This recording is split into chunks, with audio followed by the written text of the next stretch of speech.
G'day there, Aaron Brasher from The Real Review here, and I'm here today on International Riesling Day. Hooray! I love Riesling. For those people that do know me, I can't get enough of Riesling, and today we're going to take a journey around 6 regions of Australia that to me really do excel in the production of Riesling. I think Riesling is a variety that absolutely displays its sense of place. Nothing adulterating the grapes and the juice. There's no oak generally. It's just fresh, crisp, crunchy, lovely zesty flavours of lovely acidity. Riesling really is a very versatile drink, and it's also great value for money. Our first stop in our tour of Australian Riesling is in the Clare Valley, north of Adelaide, around about 150 kilometres, part of the Mount Lofty Ranges, and with this altitude comes a little bit of coolness, which is absolutely required for the growing of great Riesling. So warm days, but with that altitude comes cooler nights for retention of flavour and acidity. And the Clare Valley, it's a very historic Riesling grown region. They've been doing it since the late 1800s. Benchmark wines have always come out of the Clare Valley. Wines of great citrus drive, lovely acidity, and acidity is a term you'll hear quite often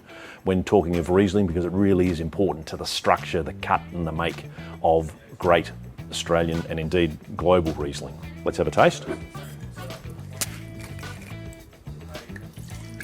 Clare Valley in all its glory. Lots of lemon, lots of lime, lemon blossom. Lovely rich fruit, lovely spine of acidity. That pithy citrus really shining through. Delicious.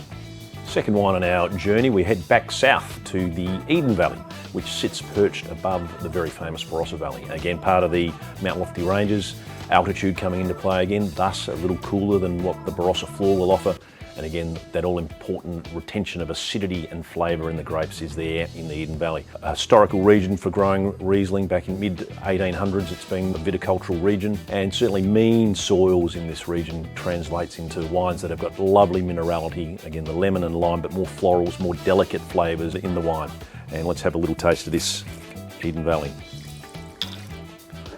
We're dealing with all 2024 Rieslings today, so they've been released for at least 6 months. And lovely lemony drive. It's just a wondrous explosion of flavour on the mouth, but that lovely acidity coming in and really kicking in, rapier-like, keeping things fresh and bright. Next Riesling on our journey, wine number 3, we're heading a long way west over to the great southern region in Western Australia. So think of Albany, right over that way, a long, long way from the Clare Valley and the Eden Valley. But a region that grows some great Riesling and produces fabulous Rieslings. A bit lesser known than Eden Valley and Clare, but the wines are right there up in the same echelon as quality-wise. Wines that, again, have displayed plenty of citrus and minerality, but there's also a little bit of a tropical exoticness, or a little bit of guava or feijoa that runs through the wines as well. And again, that all-important slaty acidity through the palate, which keeps things really fresh, delicious, crisp and crunchy. Let's have a taste.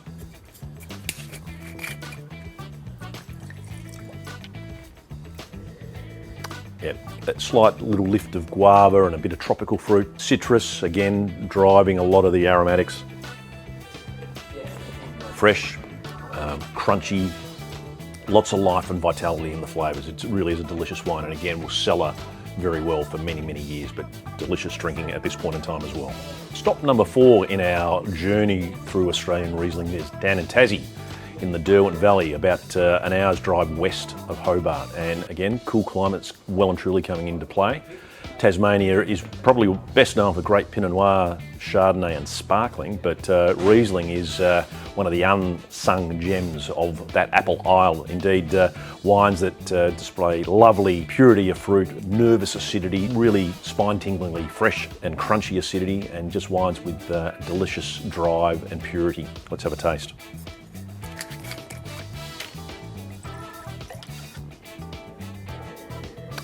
Lots of brown lime juice. It's got more tropical aromas than, say, Clare Valley or Eden Valley. It's got quite an exotic array of aromatics happening.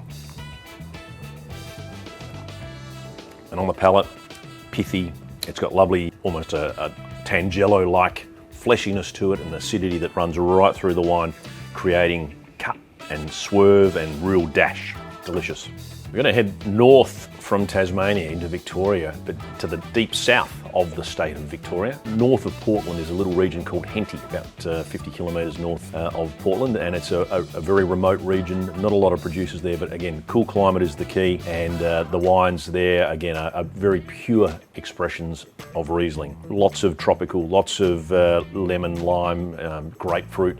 Again, the acidity is all important, and you get that in spadefuls running through this delicious style of wine out of the Henty region. Let's have a taste.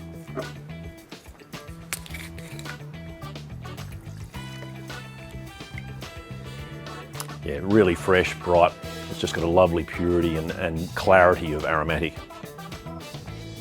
And on the palate, it's quite fleshy. There's a little touch of upfront sweetness that kicks in, but then the acidity is there that just drives the length and drives the freshness and the cleanliness of the palate as well. So a delicious example of Victorian Riesling from the Henty region. Final Riesling in our lineup of 6 great Aussie Rieslings is out of Orange in the west of New South Wales, the central west. It's a region again that has a lot of altitude to it. Mount Canobolas dominates the landscape there. That goes up to about 1,100 metres above sea level, and then you have these vineyards that sit at about 900 metres above sea level. So with that altitude, again, comes coolness. So warm days, cool nights, absolutely imperative for making great Riesling. And it's a region that's relatively new with viticulturally. It's certainly excelled in the past in Chardonnay and Pinot Noir, but Riesling is one of the most exciting varieties coming out of the region of Orange. And they're wines with, again, great purity, that spine of acidity, and it's about that crunchiness, that snappiness that happens on the palate. That's the beauty of young Riesling. Let's have a taste.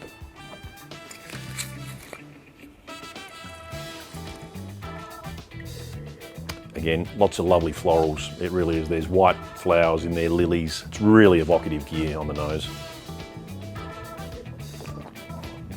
And the palate, it's got a little bit of tropical fruit, guava. There's, again, some of those citrus flavours, more in the Tangelo, Pomelo style. Lovely and fresh, crunchy. So it's 40 degrees outside and you're looking for something to slate that thirst after a hard day's work. What is it? Riesling, of course. Tooth crackingly cold, fresh from the fridge, delicious. Heading out for yum chow with your mates. What do you drink? Riesling. You're heading off for a Thai meal with friends and family. Again, Riesling. It's such a versatile variety and it's bloody great value. It really is. You can go into a bottle shop with $25 in your pocket and you can come out with a pretty good example of Australian Riesling.